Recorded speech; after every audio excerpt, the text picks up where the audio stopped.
Welcome to Corinth, Wanderer. I have a special visit planned for you today. It's an intimate, informative look into the daily lives of Greek women. It's amazing what women could accomplish while men spend all day trying to out-debate each other at assembly meetings. Their work should be far more appreciated on the whole, but we're going to acknowledge that now. Corinth was one of the largest cities in ancient Greece. It had an estimated population of 90,000 in my times, and much of that population was made up of women. This tour will shine a light on those women and look at how they lived on a day-to-day basis. Look for me when you're done with your visit, and we can discuss things further.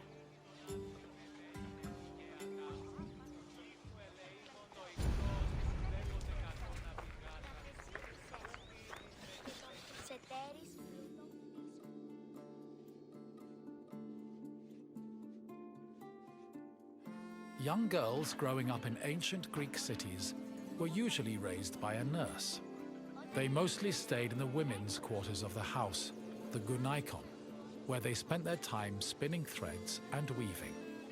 While there is not much historical evidence of young girls at play, especially compared to boys, it was still known to happen. For example, an ancient terracotta group depicts two girls playing ephedrismos. This was a competition to see who could strike an upright rock from afar using a pebble or ball. The game's loser had to close their eyes and carry the victor until they managed to touch the same rock with their hands.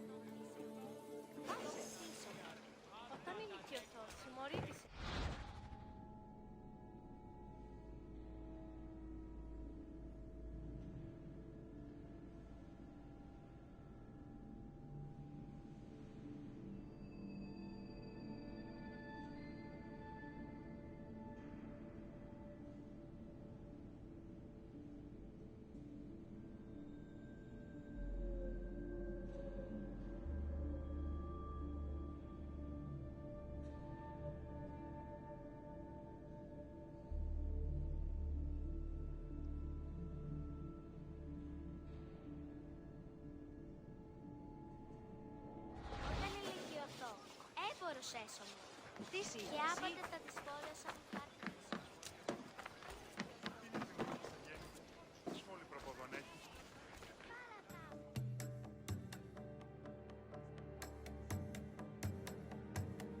For a young Greek woman, marriage was the culmination of their induction into society. The average life expectancy for women was about 40 years, so most marriages took place when the bride was 14 or 15 years old. The marriage did not require her consent either. Instead, she was passed on from the protection of her father to that of her husband.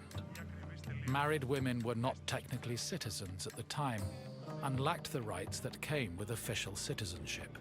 However, they did receive a dowry that only they were allowed to spend, but in the event of a failed marriage, the dowry was returned to the bride's father.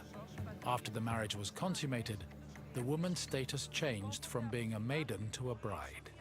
She remained a bride until the birth of her first child, wherein she officially became a woman.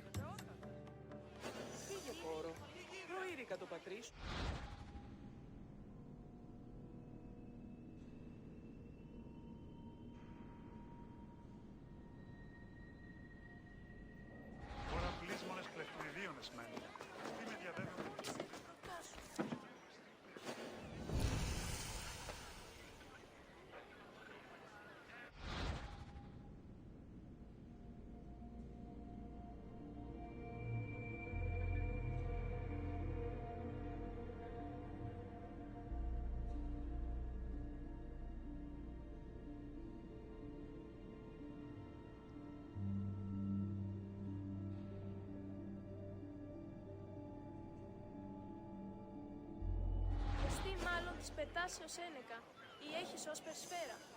Δύναμε, Συμβολή προσέτη και αν επικοινωνείς. Πού πέπει Θεουδενίου δαμός. Ότι τι δόλιον έχεις κατά νου. Το σον θυγάτριον περίχει φαυλό.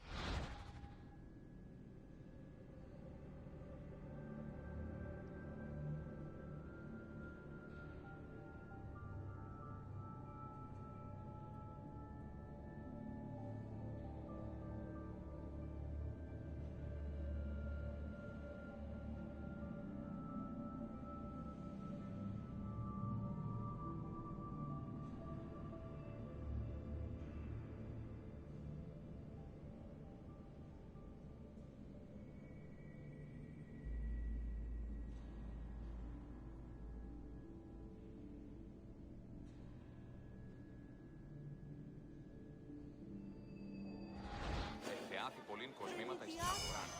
Η μη δίσκουσα εκεί, ή βρεκείμενον του της μητρός υπερηδέρεων ομού δαχτυλίο και της ή άλλης απολυστής.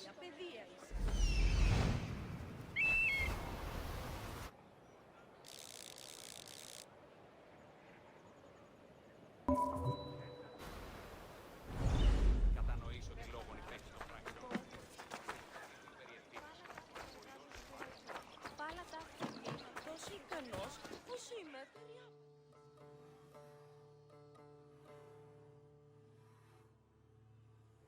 Women living in ancient Greek cities were essentially forbidden from participating in political life, and most aspects of their lives were controlled by men. Their most important responsibilities were running the household and giving birth to children, preferably boys. Most of the time, women's excursions outside of the house were limited to visiting other female neighbors, as per custom. The few exceptions to this strict rule were weddings, funerals, and religious festivals involving women in prominent public roles. Για πάλι, υπησχνίστε την υγεία ανάπαση.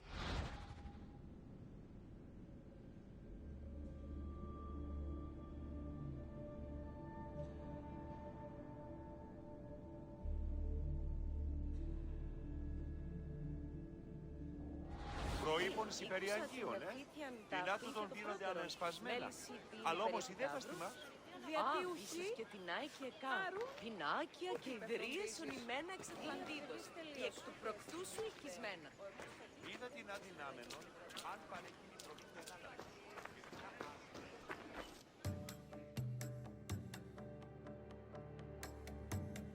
Making textiles was the main occupation of most Greek women. It was a woman's responsibility to manufacture clothing for each of her family members, as well as to weave other household textiles. Women with exceptional weaving skills were believed to make excellent wives, and weaving in general was seen as a very attractive quality. For example, Homer describes Odysseus's devoted wife Penelope as spending most of her days weaving at the loom. Similarly, many Greek vases depicting women weaving were combined with images of a woman holding a veil, which was seen as the symbol of a bride.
Ancient Greek women cooked in their house's kitchen area.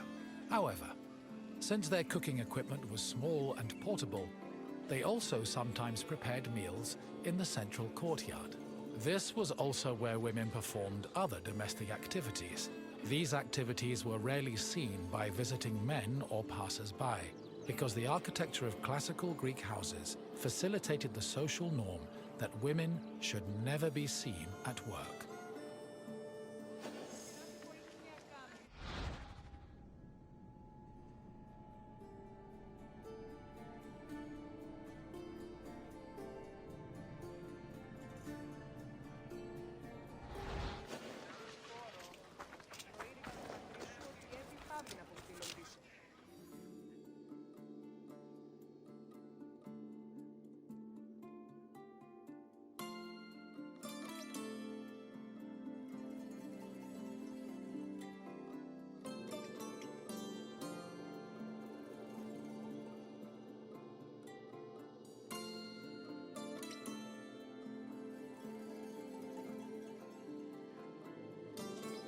The historian Strabo relays that the Temple of Aphrodite was one of Corinth's most famous landmarks. This was largely due to the temple's female patrons. These hetairai, as they were called, were donated to the goddess by both men and women. According to Strabo, the Temple of Aphrodite contributed greatly to Corinth's wealth.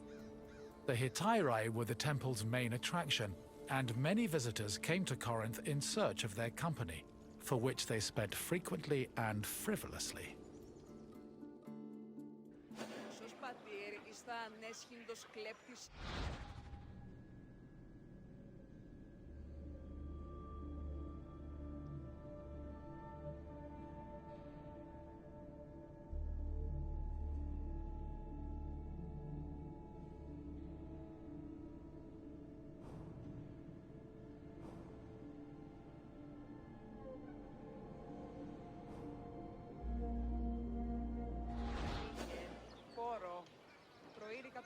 Σου ότι έδι πάβει να αποστείλουν της εδώ.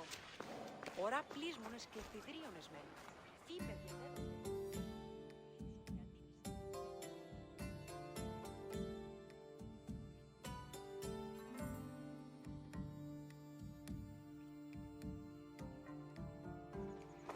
Hello again, Wanderer.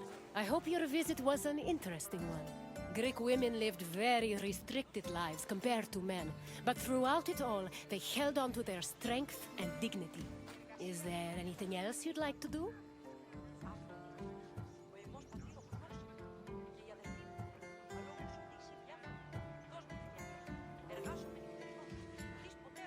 Feeling up for a test? Excellent. Let's begin with an easier question. What was the name of the women's quarters in a Greek home?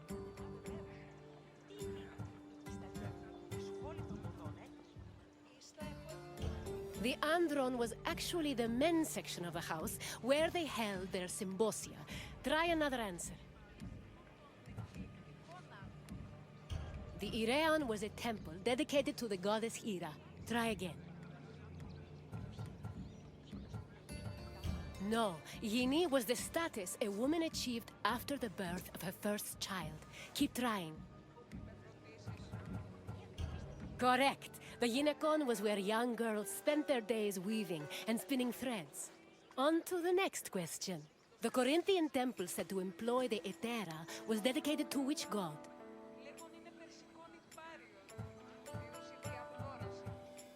Correct. Aphrodite was the goddess of love and passion, so it's only fitting her temple served such an amorous purpose. We're almost done.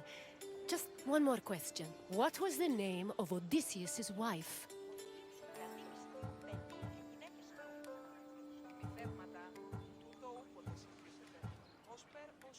Yes, Penelope was Odysseus' loyal wife, who kept at her weaving while waiting for her husband to return from war. You passed the test, Wanderer. Congratulations. Then farewell, Wanderer, and thank you for visiting this great place.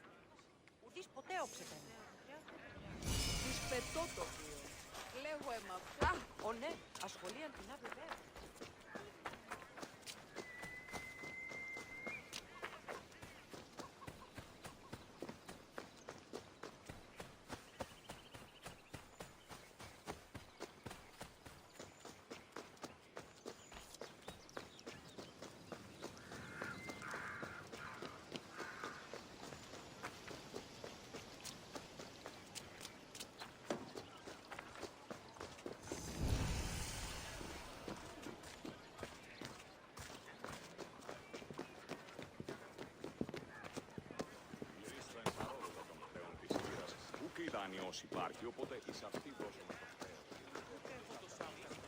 το χρέος. Μετέβηνε στον Οβολοστάτη χθες και νίκη.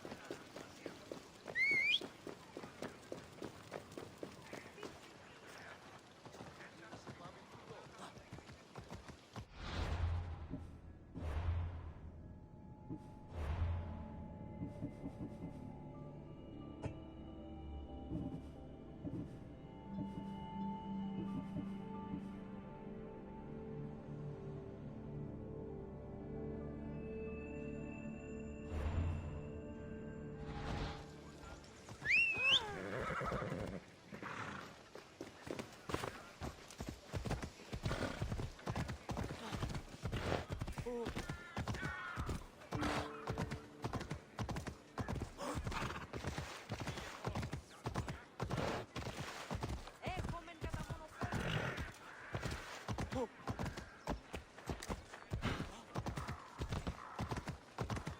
Δέσποινα!